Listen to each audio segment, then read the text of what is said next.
My name is Jesse Schley, and I am in my third and final year at the University of Pennsylvania Law School. Today, I will be discussing the case of Brandenburg v. Ohio, a landmark Supreme Court case from 1969. This case arose from a series of television news broadcasts. In the summer of 1964, Brandenburg, a leader in the KKK, called a local television reporter and invited him to a rally being held on a farm of one of the Klan members.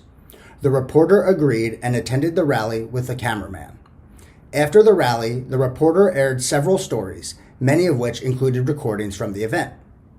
The film showed several men in robes and in hoods, first burning a cross and then making speeches.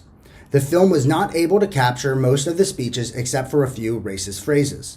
However, in one of his speeches, Brandenburg stated that the President, Congress, and Supreme Court continue to suppress the white Caucasian race.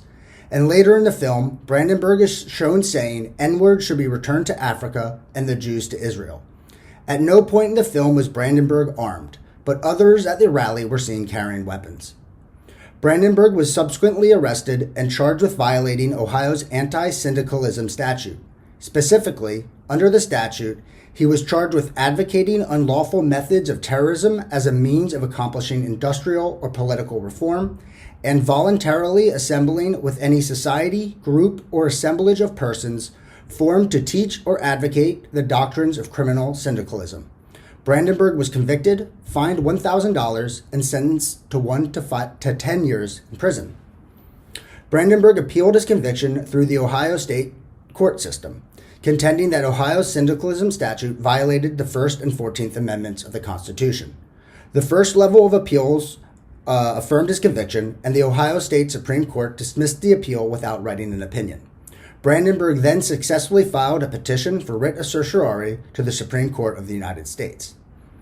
This case is interesting because it sets the First and 10th Amendments against each other. Specifically, the First Amendment's guarantee of free speech without government interference against the 10th Amendment's right of each state to govern itself and define its own laws, including criminal law.